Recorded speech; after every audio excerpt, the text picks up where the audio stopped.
Good. So we will start today's class. So the moment the recording start, we'll start it. Yes.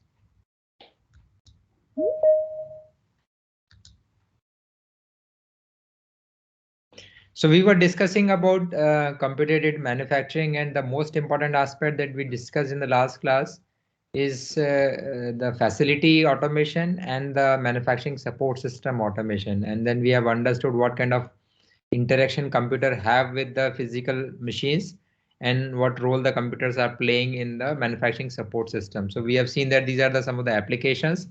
So where the computer are directly interacting with the machine tools or the physical facility, you will be either monitoring the parameters or you will also be monitoring and controlling the equipment.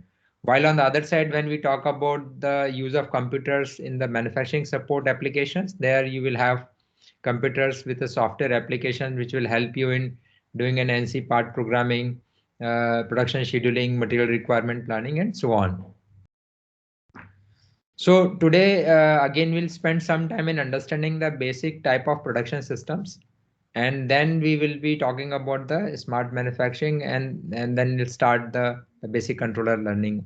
And that's how we are structuring the labs also accordingly. So when we talk about the types of production, there are two different types that we mainly try to understand. One is the continuous dedicated production of the large amount of bulk products, basically where the material continuously flow. So we call it in a continuous flow process. And most of the process industries are basically using this type of production, so that we can see that chemical plants, oil refineries, where the bulk material is flowing or bulk raw material is moving and processed basically. So that is what the continuous flow process. And the other one is basically the discrete one. So where the production of large quantities of one product or unit products, basically, I should say that. So all sort of discrete manufacturing, we call it a mass production of a discrete products. So there's a continuous flow, and we normally call it a process industries, and we call it a discrete industries. That is what the major two type of productions over here. And then when we talk about the discrete production systems, certainly all automotive, all appliances, all these items are made as a one unit product, and you can produce multiple numbers of the same product. Now, if you see here, that is what I just want to represent graphically also. When you say process industry, you will be having a continuous flow. So it's a continuous input material, and that is how we are measuring the flow rate or the mass flow rate or the volume flow rate of the material getting inside the manufacturing process. And then the finished product is also coming in a continuous mode. So input is continuous, your output is also continuous. So that is how the process industry used to work. And when we talk about the discrete manufacturing industries, then the unit items are, because when you are going to do a machining, you will be picking up one raw material block and then you will be processing and you will be performing multiple operations into that block. So we will be processing item by item in that case. So there's a discrete items that are coming in and then discrete items will be going out. That is how the broad distinction between the process industries and the discrete manufacturing industries. Now, this is also very important from the perspective of the automation. And when we talk about the integration of the computers for various functionalities, the kind of process parameters or the variables that you will be dealing with will be completely different in case of process industry and the discrete manufacturing. So from that perspective also, it is very important, because if I'm supposed to count the items or just measure the production, I will be measuring the production output in the process industry in terms of, as I'm saying, the mass flow rate or the volume flow rate that is coming out from the system. And when we talk about the discrete manufacturing, we will be counting so many components per hour or so many components per shift will be produced. So that is how you will be measuring. So the type of sensors that will be used to measure the flow rate or the volumetric flow rate or the mass flow rate, their sensors will also be different. And the kind of variable that we will be sensing is a continuously variable. In case of a discrete, we will be using an proximity sensor. So there's a discrete count actually. I would like to just measure or the count number of items on the conveyor. So that's a difference coming out when we talk about the implementation of the automation in two different type of industries. Certainly the controllers will also be different, because there we will be more the operations that we will be performing on the process industries will be different actually. You will be either doing the summation of the continuous variable that is coming up. In case of a discrete, the most of them are the digital input output, and you will be processing them according to the logical program that you have written. So that is how the understanding of the production when we are talking about the continuous flow processes and the discrete products, we need to understand from that perspective because that is more relevant for us. So input is discrete units, your output is also discrete units. Now, other type of production when we talk about where the size is different. So when we have earlier we have talked about the large volume, whether it's in a discrete quantities or whether it's in a continuous, but we are talking about a mass production. The other type of productions are basically the batch where you will be again making in a small lot size, and same is applicable. So when we talk about the batch is also applicable for the continuous. So it may not be the complete continuous production, so you will be dividing that in a individual batches also, but we are talking about a medium lot size of the same product or the components. So then uh, and most of the productions that we are doing in the form of a batch only, it will be 4 or 5 batches in a shift, the way the industry is making the products these days. So and the last one, if you see, that's in a job shop. I'm sure that you are familiar with this, where you are making extremely low quantities of a very specialized product. And when we are talking about mass customization, certainly we will be now talking about the job shop kind of in a production, but we would like to execute that as in a mass production. So that is the difference coming up. Now we are trying to merge two different type of production environments when we talk about the customized manufacturing. So then the focus in the job shop production is basically very low quantities with a very specialized products basically. So most of the time we make prototypes in the job shop productions, or we make bigger systems like an aircraft, ships, and certainly the machine tools are also in a job shop production. So you will be making machine tools in a very limited quantities. So that's how we have seen the mass production, the large volume. Then we talk about the medium lot size, the batch production. Then we talk about the job shop production. Now in process industry, that is what I was mentioning. Then you will not be just going with a one single continuous flow. Then you will be having an intermittent medium lot sizes, and then you will be processing them. And the same is the batches coming out from the production itself. So the one batch enters in the processing, and then the one batch is coming out, and subsequently you will be taking up the multiple batches.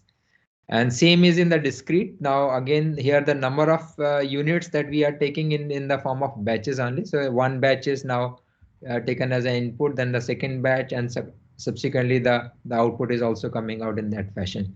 So you will be dividing the large mass production into the small batches, because you will be in a better position to do a planning for the batches, and that's how you are arranging the materials, tools, everything for in a smaller batches, and then you will be processing in that way. Now, if I just want to place it on a graph with the production quantity and the production volume, we can now understand where exactly we are going to place that. So continuous flow processes is large in the production quantity, and same is true with the mass production as well. And then as we go along the smaller batch size, the variety will keep on increasing. So you'll have a batch, and then finally the large variety and a small quantity will be the job shop productions. Again, this graph is important because when we discuss the different type of automation for these kind of an production system, that will also be different in that case. Now, when we talk about the automation, as a part of industry 3.0, so whatever I'm just now giving you in a perspective is what has already been achieved. So in the domain of automation, we have already achieved a certain level. So in case of a continuous flow processes, sensor technology is already there, and which is used to measure the process variables. We already have a computer automated plants where the continuous variables are monitored and the decision has been taken. And then sophisticated control and optimization strategies are implemented through various algorithms on these computing platforms. So if you see from this perspective, your most of the technologies related to the integration of the computers in the production system is already in place. Actually, there's not much to be done in Industry 4.0 except the different perspective that we were discussing earlier. In this case now, this has already been established. So I'm just giving you a quick glimpse of what has already been done and achieved. So we will try to learn some part of that, but more importantly, we'll try to also understand what is the new perspective of these implementations. Now, in case of a mass production of the discrete products, you'll see that automated transfer lines are already in place. The kind of production happening these days is already using this kind of an automation. Partially and fully automated assembly lines. In fact, new automotive manufacturing plants are coming with fully automated assembly lines. In fact, we are talking about even the plants elsewhere in the world, they are also running in a fully automated mode. Mainly, I have seen that the Fanuc plant, who is making the robots internally, they are running in a fully automated ways actually. So this kind of discrete production is already in place. So the partially and fully automated assembly lines are already existing right now. And then automated material handling system is also there. Now this could be the semi-automated or fully automated. Different type of material handling systems are there where either it will be handled with the help of AGVs or it will be handled with the help of the individual manual system. So you will be having either the conveyors are there or you will be moving the material with the help of the small trucks and automated if you want to implement through the AGVs. I'm sure all of you understand the AGVs. That is another important technology which is these days playing an important role in form of robotics integration in the manufacturing systems.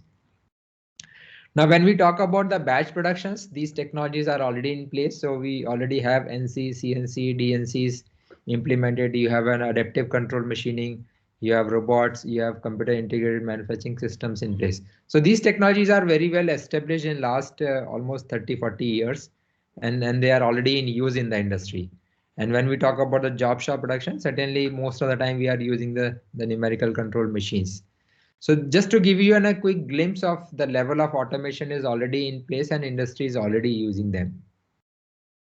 So when we have seen that the different type of productions are there, so as we are defining the different type of automations required for meeting the requirements of those type of production systems. So if we again place the different types of automation over here in the product variety and the production volume, we need to understand the different type of automations required. And I'm sure that you might have heard some of these automations as well earlier. First, we talk about the fixed automation. So now if you see the fixed automation where I have placed far away in the production quantity scale. So the axis basically.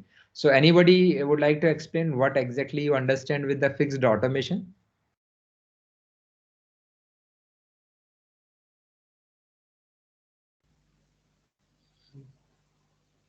You can raise your hand and then yeah, Aman.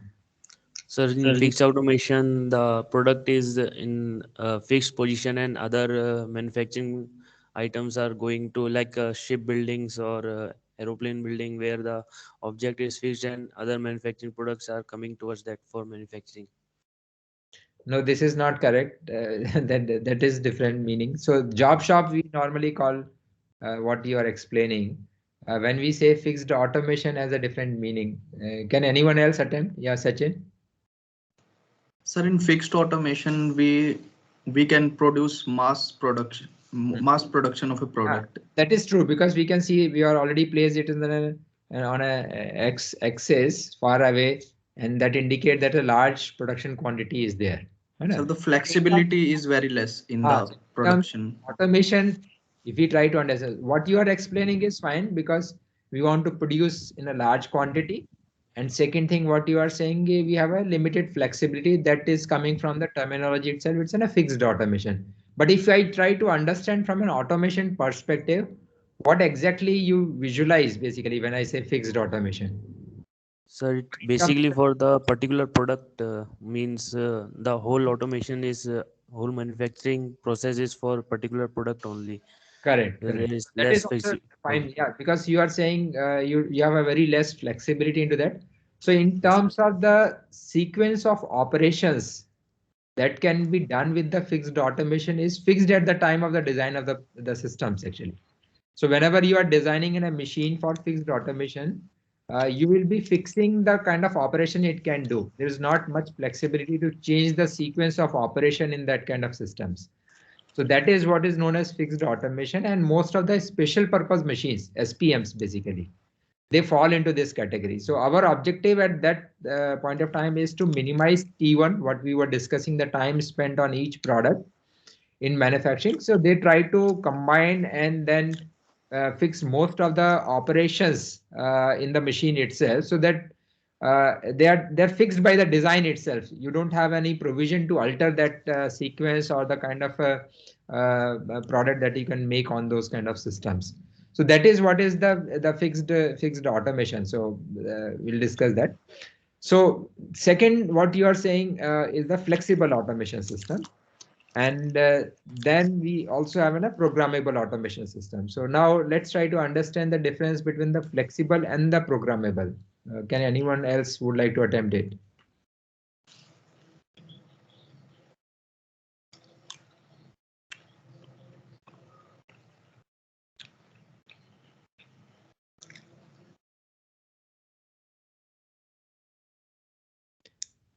Anyone? Because I think these are the very common terminologies, or else if you have been exposed to industry, you may have some idea. Yeah, Prashasti. Sir, flexible automation will be the one in which we can allow machines to make some design changes so that there will be some products variety. There will be some decentralization of decisions in the machines, so that the designs from the previous product will be What different. you are explaining is certainly from an output point of view, and I'm just trying to understand from the automation point of view. That is also fine. So certainly the terminology itself says that the automation should be flexible, or we can call flexible manufacturing system. That you are explaining that what exactly we want to achieve is the production of a product mix, and but how we will be achieving that. So if I ask you, as I was explaining, that in a fixed automation, the kind of equipment I can visualize is a special purpose machine, that is an SPM. So in that context, if I would like to understand, if you have to put one such system in the flexible automation, what exactly you would like to visualize? And if I say in a plant that this is an FMS, or this is a flexible manufacturing system, or the flexible automation, how you'll judge that? How you'll understand that? What exactly you will be able to see in the plant? So I'm just addressing from an equipment point of view or machine point of view, and certainly from the automation perspective. Outcome is fine, because there we will be more interested in producing a variety of the products in a one single batch, or there's a mix of the products being made. And same is with the programmable automation. So now what I'm just trying to understand, how you will place or how you will distinguish between the programmable automation and the flexible automation. Sir, according to the timing, sir, flexible automation is short in timing, sir. And programmable is a long, means we have to change the whole code or whole programming for manufacturing the product. Yeah, so you are trying to address some aspect of that. When you say time, is basically which time? Because there are two time that are important when for the production. One is certainly the production time where the machine is engaged with the product and doing the operation. Another setup time. Another very important part is the setup time. So that's right. So flexible automation, we try to reduce the setup time significantly. That's a very important differentiator over here. And we'll also be integrating the automated material handling systems, so that the changeover will be very fast. So that is what the setup time, how you can reduce that. So changeover of a program, changeover of a product or the raw material, or so those kind of automated material handling is a part of the flexible automation. And when we say programmable automation, there only we are concerned about changing the sequence of operation with the help of a program. And certainly the examples are the robots or the CNC machines. They fall in the category of a programmable automation. So if you see here, I have already written that sequence of the processing operation is fixed by the equipment configuration. So now at the time of design of such equipment, we fix the sequence of operation and what tool to be used, what sequence to be, what motions are to be implemented. They are all fixed by the design and at the time of manufacturing of that equipment. And when we talk about the flexible automation, we'll produce variety of parts with no time lost for the changeover. That is what Aman is trying to explain. With the help of automated material handling systems, we would like to reduce the changeover time and as minimal as possible from one part style to the next. Then only you will be able to produce the mix of the products. That's the important part. And when we say programmable automation, we are more focusing on changing the program sequence or the operation sequence with the help of a program. And that is how the part programs are there or robot programs are there. So that is how the programmable automation. So flexible automation will also be including the programmable automation, but on top of that, it will also be having an automated material handling systems integrated. And then through that, you will be able to do a fast changeovers. So that is the uniqueness of the flexible automation. Good. This is the product lifecycle mathematical model, though I have already explained about T1, T2, T3 to you, but let's try to discuss a little bit mathematically over here. So when I say T1 is the time required to produce 1 unit of the product. So it means the actual operations that is happening while making that product is what we consider as a T1. So it's a sum of all individual process time, whether you are doing machining, assembling, inspection, packaging, all time that you will be spending on making one product. So that is what the T1 is. T2 we call the planning kind of thing. So batch processing time is where you will be doing planning and setting up for a complete batch. So there you will be ordering the raw material, you will be doing the production planning to schedule the batch. Setup time is a part of the T2, setup time for each operation. So if you now try to distinguish T1, T2, T1 is actually when the machining is going on. T2 is the time when you are loading the part and unloading the component and the rest of the time that you are preparing the system for machining. So that is what the T2 is there. Now loading the tool in the machine, all is part of the T2. There's a third time, which is a one-time activity on a product during the life cycle. So that is the time required for activities once during the life cycle of the product. So that is the product design part, process planning, cost estimation, pricing. And if you are making a special tools and fixtures, all are being done only once for a particular product. So that is the time T3. Now we understand all these 3 time elements, and which I have explained with the block diagram also. Now let's try to see the impact of T1, T2, 3. So if we are making a B number of batches throughout the product life cycle, so many batches being produced, and each batch will be having a Q quantities. So number of units produced in each batch. So Q is the number of units in each batch, and B number of batches we will be able to produce. So if you see the total number of items being produced in the whole product life cycle is B into Q. That is what you will get from here. So total number of units produced in the product life cycle is BQ. Now, if we'll try to see how much share of which time has been taken by each product, so how we will be factoring in for that. For example, let me say that T1 is so let's try to understand in terms of the time and then the cost associated with that time.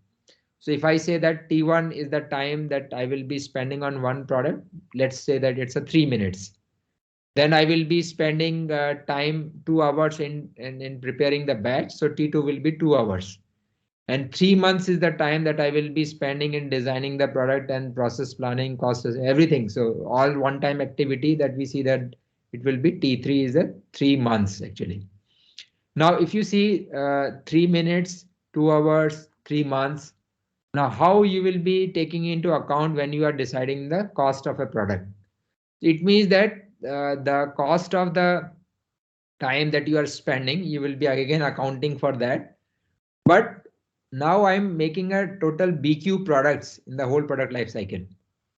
Now, certainly T1 is the time spent on each product, but T2 is now shared actually. It's not the same time for each product. So if I'm just making so many batches, so T2 is now shared over the batches, and T3 is shared on the each product. So if I have designed a car and post that I have manufactured 1 lakh units of that car.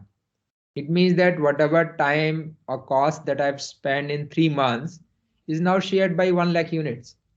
So for example, I spent 10 lakh rupees in designing the product. So then if I'm making 1 lakh units out of that, then it means that 10 rupees only the portion of the share of T3 is now taken care of by each product cost. So that is the important part over here, how they have been shared. That is important. So let me explain you that. So total time spent during the product life cycle, if you see that T1, you will be spending on each product. So you have multiplied by B and Q. T2, you are spending on batch only. So you have multiplied by B, and T3, you have spent only once actually. So then once you just sum up everything, that is the total time spent on during the product life cycle, throughout the life cycle. Now we will calculate per unit share actually. That is what is the important part. So average time spent on each unit. So you will be dividing by the total quantities being made. That is how the BQ part. And then you will get this equation. So you will get T1 plus T2 by Q and then plus T3 by BQ. So then this is how you are just dividing the whole time with the number of batches and the total number of I think there's a mistake here. It should come out the, it's okay. Yeah, because we are dividing by BQ. So B cancel out. So it's a Q left out. Fine. So now if you see here, this is the average time spent on each unit of the product life cycle. Now, when we talk about the mass production, certainly the T1 is very crucial, as we were discussing earlier also. And let's try to see that whenever it's in a mass or the batch production, you will be more focused on the T1 side, because T1 is significant, because I'm making now 1 lakh quantities. If I'm making 2 lakh quantities or maybe 10,000 quantities. So if I'm spending 3 minutes, that is now significant when I multiplied by so many quantities. So that is the important part. That's how we will be focusing more on the fixed automation there. So T1 is significant when we talk about the job shop productions, certainly because you are making a very limited number of quantities, and that's again a very specialized one. So then the T2 and T3 is very important over here because now you will be making a very limited quantity. So same concept is also applicable for the customized manufacturing, because then again you will be making a very limited number of quantities. So we need to understand the technologies that will help us in reducing the share of the T2 and T3, how you will do that. So if I have to reduce T1, I will be doing more automation into the machine tool so that I will be able to reduce the time. I will also be looking forward that the multiple tools will engage and perform the operations simultaneously. So that way we will be able to reduce the T1 in that case. But when it comes to the job shop productions, that is not very significant, because I'm only making 5 numbers of products or 5 prototypes or such a small number. So even if I'm able to save few seconds over there, doesn't make much difference to me. But the time that I was spending in design and other activities for procuring material for making those 5 units, that is very significant as compared to the T1. So how you can reduce that time, what kind of software technologies are available to help you in reducing that time? So that is how we will be taking care of in the job shop production. So that is the differentiator over here. When we talk about the automation, we will be more talking about reducing the time T1. And whenever we will be talking about the technologies of CAD/CAM or the smart manufacturing, we are more talking about or putting more emphasis on the T2 and T3. So that is what I have already explained. Now, in terms of the CAD/CAM, because we are talking about the course on CAM, what has already been achieved? So automation achievements I have already discussed in the previous slide. Let's try to understand what has already been done. Again, this is a little older slide, or I should say taken from the book which has been written last 10 years or last 15 years. But still we see that there's a lot of development happened in this direction with the help of the technology. So you already have a lot of interactive computer graphics hardware as well as the software tools available today to do a product design and then conceptual design of the product. Then you will have the technologies like the group technology, where you can do the part classifications and coding, so that you will be able to do a process planning in a much faster way. Automated drafting is coming as a part of the CAD packages itself.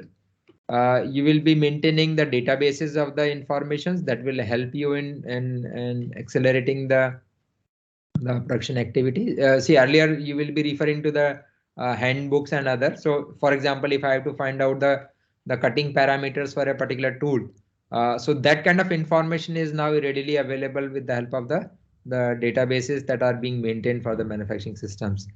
So computer-aided process planning is there, assisted NC part programming is there, production scheduling is done with the help of the computers. So all these activities are already in place. So people have achieved a lot in integrating the computers with the manufacturing system. So that is the only point that we would like to emphasize when we are discussing this particular slide. So on top of that, so we will certainly understand some part of these technologies, but on top of that, we need to understand what is more relevant and what is more in implementation these days. So what are the new technologies are in implementation today? So as we were discussing the different functions in the production system, so we have already seen the factory operation as a facility, and then you will be having a different support system. So I'm just trying to put the role of a CAD, CAM, and SIM where exactly they are fitting into. So if you see, this is a very clear understanding. Nothing to go deep into that, because for all design activities, wherever you are using computers, we call it a CAD. Whenever you are using computers for the manufacturing planning, manufacturing control, you call it a CAM. And then integrating all three together along with the business functions, we call the computer integrated manufacturing. So if you see the broad scope, we are talking about the geometric modeling, engineering analysis, design review and evaluation as a part of the CAD, and finally up to the product drawings being taken out for the manufacturing. That is how the automated drafting will also happen here. When we talk about the CAM softwares, then we are talking about the CAP, NC part programming, cost estimations, process control, process monitoring, shop floor control, inspection. All these are coming as a part of the CAM implementation. When we say the business function part, then it's an order entry, accounting, payroll. So considering all the support system. So when we are talking about the CAD CAM, or when we are talking about the CAM, mostly we will be talking about the manufacturing support systems only. But when we talk about the automation, then we will be talking more about the factory operations, where we have to automate the individual machine tools. Fine, so I think this gives at least a broader perspective of the domain that we are going to address in this particular course. With this brief introduction about this, so this has been taken from a book that I have already mentioned from the Groover. If you want to have a more understanding of this, you can have a look at that. So after this, I will be spending more time in giving you a latest perspective on that. That is what the smart manufacturing perspective. And then we will be starting dwelling into the individual technologies that will help us in implementing the smart manufacturing. Or certainly that will be covering up the bigger scope of the integration of the computers in the manufacturing. So to explain that, I will be just starting with this example of a lathe machine, and I have already given a quick glimpse of how the different industrial revolutions happened. So I'm just giving you the same idea in a different way, and you will be able to correlate how the technologies has been evolved. So if we talk about the lathe machines, so before lathe machines, people were using the hand tools to give the shape to the product. So you will be either using chisels, hammers, or similar tools so that you will shape the raw material into a given product. And post that, then you will see that people have come out with the ideas of machines, and then they develop those machines. So let me just start the basic genesis, how it has been started. So people have to understand the metal cutting mechanics. That's the most important part. How the cutting tool will engage with the workpiece, what kind of relative motions are required, and then how the cutting happens. So that way, once you understand the basic metal cutting mechanics, you can design a machine tool for that. And that is how the whole system started. So people have designed the machines like this. So now this is a completely mechanical machine, mechanical systems, no electrical elements or no control part over here. So based on this understanding of the metal cutting mechanics, purely mechanical systems has been designed, and purely mechanical machine has been designed. Now in the industrial revolution 1.0, when we are talking about, we will be running this machine with what? Let me ask someone who is in the class. Naeem Akhtar, can you tell how we will be rotating this spindle in the industry 1.0? Sir, using either steam guided or water guided machine, Correct. pneumatic So you system. may use some kind of a turbines or the steam engines basically to run those turbines, and then you might have seen that. I'm not sure whether you have seen some of those old pictures. Then you will be having a long shaft running in the factory, and from each shaft you will be driving those machines. So if you just want to have a quick glance of that, this is the way people are running steam engines, and then through that you will be having a long shaft, and then you will be rotating the spindle. So nice, I think you have understood that.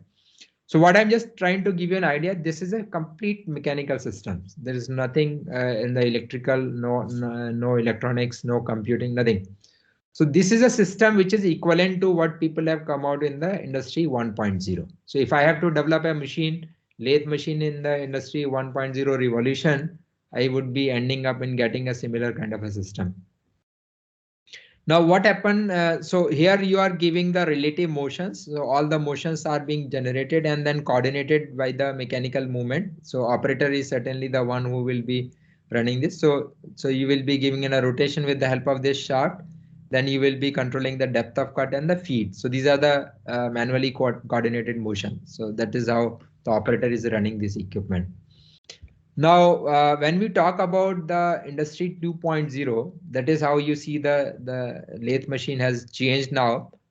So you still have a mechanical system. The basic metal cutting mechanics remain same. What I'm just trying to give you a glimpse that from a basic mechanical systems, how the systems are being evolving. And then when we are talking about smart manufacturing, how the interconnect between the cyber world and then physical system is in operation. Many times, because as a mechanical engineer, that question come to our mind, why we are supposed to learn the other part of the technologies. We are more focused on the mechanical systems, but that is not going to represent the complete production environment today. So if you are going to serve any of the industry, you will find a completely different equipment, different way of operating them, way of running them. So that is an important part. And that is what I'm just trying to bring out that perspective so that you'll understand and identify an appropriate role for you in the current manufacturing systems and manufacturing plants where you can fit into. Otherwise, you'll keep talking about the conventional, traditional metal cutting mechanics. It's fine. That is certainly at the core of that, because manufacturing operations happen in that way only. We are not eliminating that. But how we will be now upgrading that, the basic cutting process, and what kind of automations are being integrated, that also is important to understand. So if you see that when we talk about the industry 2.0, the basic system remains same, except that we have utilized now the metals also to make the machines, and that's how the machines become more rigid and sturdy. And but on top of that, over and above, now what should be the changes happens in the industry 2.0? So let's try to hear from someone else. Sachin Gehlawat, yeah, you can tell me. Or you can tell the class, miss, what happens in the industry 2.0 if I will be comparing the previous machine and this machine, what changes you have seen here? Sachin Gehlawat.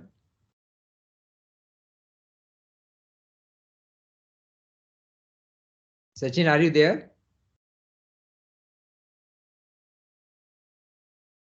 Okay. Swabhiman? Sir, previously we used to use air or water to power the machine. Correct. But in industry 2.0, correct, we are using electrical energy. correct. So you have rightly mentioned that. So when we say we have to use an electrical energy, what component we have replaced in this machine now? Which is the addition part here? What extra thing we have added into this machine? We have added electrical motors. Correct. So we have earlier we were just driving the spindle with the shaft from a steam engine coming in. But now what we will be doing, we will be integrating the induction motor. Electrical induction motor is being added to the machine tool. And then there are certain controls that we can have for the motor. So certainly we are not still able to control the speed by the electrical system, but we are able to control the on and off part of the machines. We may be having a starter into the machine, but the speed reduction is still done mechanically in this case. So what we have seen that we have introduced an AC induction motor into the machine tool, and that is how an introduction of an electrical system happens. So earlier we were having purely mechanical system. Now we are integrating the electrical system to it, and the rest of the functionality remains same. We are still be running within a mechanically coordinated motion that someone has to move the carriage and then feed the tool into the workpiece. All these motions are being done manually. So that is how the feed, depth of cut, and then RPM is being done, and we are able to make these kind of products. Now, slowly when we move towards the industry 3.0, we talk about the electronics now. We talk about the integration of the controllers. So we come out with the concepts of a computer numerical control lathe machines. Now let's try to understand as compared to the previous machines. Now the technology infusement is much higher actually. So we can't say that we will be completely running the lathe machine the way we are looking at just a metal cutting process. But here we would like to do more and more integration of the computing system over here. And through that you will be controlling the machine. Let's try to understand what you see the difference in this machine as compared to the machine that you have seen with the help of an induction motor. So we'll tell it. Yatin, can you tell? Yes, sir. Here's the interface that is introduced here. Here we. As compared to the operations, as compared to the manufacturing output, or I should say that because I need to see the use of these equipments in my manufacturing system actually. So if I was using a previous machine and if I am looking forward for this kind of a machine, how it is impacting the manufacturing? Sir, in production, you can say similar parts will be produced more fastly, sir. Speed of the production increases, so that you mean that you have a higher productivity, you will be able to make more parts. What else you have achieved in this case? More precision, sir. More precision, good. So precision improves what exactly? Quality, sir. Quality, yeah, you're right. So you see that we have improved the productivity, we have improved the quality over here. And what else we have reduced over here? Let's see that someone else. Kumar Vishes, can you tell? What additional benefit you have here?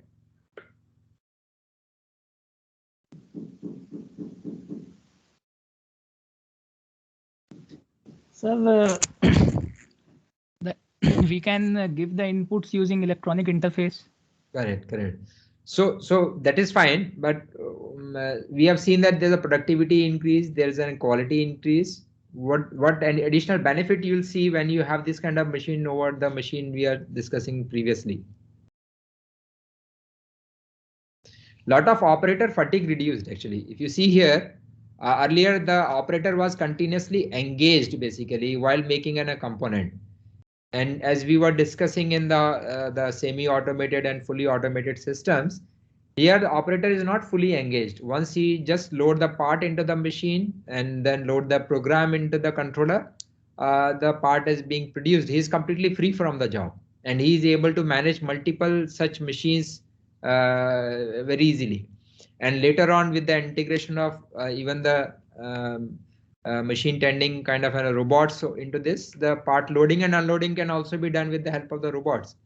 So that way we have reduced the intervention of the human being in the whole operation. Only he will be responsible for selecting the part program, but that will also be now taken care of by the computing system. So if you see here, we are moving towards more and more automated systems, but this is possible only when you have seen there's an integration of the electrical system, electronics, and computing systems. So we can't say that when we are understanding manufacturing, we will be only concerned about the metal cutting process. We are no more bothered about how that has been achieved with the machine.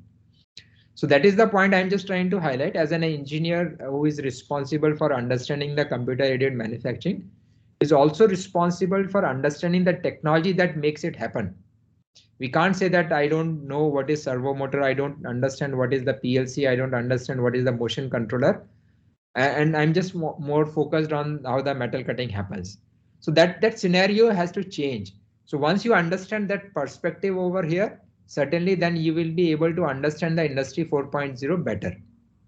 So that is the point I just want to emphasize over here. Certainly we will discuss in detail, means what are the individual block elements for executing this part program which we are loading into the machine controller. How that simple alphanumeric code now converted into the motion and produce a part. That is the technology we need to understand. When we discuss the computer-aided manufacturing, we are talking about the technology that makes these machines running. So certainly we'll spend time in understanding how the part program is being written and how it will be basically generated from a computer-aided manufacturing softwares. But most important, we also need to understand the technology that makes it happen. So once I write in a simple instruction of N10 and X115, how this displacement in x-axis being executed by the machine tool. So we need to understand all those aspects as a part of this course. So this bottom image, I have just drawn the block diagrams to just give you an idea about how the input from a human machine interface being utilized to execute the final motion onto the machine. So we'll understand when we understand the motion control part. Now you have mechanical systems over here, you have electrical systems, you have a computing systems over here. So all three put together make this this kind of a numerical control machines. Now we are talking about another version of these machines, which we call the smart machines. And certainly that is how we are now getting more closer to the industry 4.0 implementation over here. So we'll try to visualize what kind of smartness we are looking forward in these kind of machine tools. And when we talk about the industry 4.0, what exactly now left out to do in this machine. So let's have a quick brainstorming on that part as well. So now before I explain, I leave it on to the class only to just give me the ideas over here. So you have seen the machine now version 1.0, 2.0. We have seen the machine CNC machine as a version 3.0. Now, when we talk about industry 4.0, those who have just understood little bit on the 4.0 or they have already read some articles, attended some webinars on the 4.0, I think you have to expand that learning a little broader. And those who have not yet started exploring the industry 4.0, please start browsing the web. You will find a lot of material available, lot of lectures available, videos available to understand that. So I'm just assuming that because that's a kind of a homework, we will not be doing all that discussions in the class, but please start exploring those technologies and understanding. Certainly I will be covering the fundamentals on that, but at least in parallel you will also be exploring it. So when I say I have to make this machine smart, and smart machine will be, because smart machine is a bigger part of the industry 4.0 implementation. So in terms of smartness, what exactly I'm looking at and what kind of integration I'm looking at in this machine. Can anyone tell something about it voluntarily, or I will just read out the names and then Sachin Galavat, are you back now? Sir, there is no Sachin Gelawat. Sachin is Narwal and Sahil is Gelawat. Sorry. So then, sorry, it's a mistake on my. Yes, Sahil Gelawat. Yeah, sure. Yes, sir. Yeah. So I think because of that, no one is speaking. So I'm mixing the two names there. Yes, so sir. Sahil, you can tell me when we talk about industry 4.0, the smart manufacturing, I was already explaining the three machine versions that I have discussed. If yes. I look forward for this as an industry 4.0 kind of a machine, now what additional functionality I will be achieving on top of that?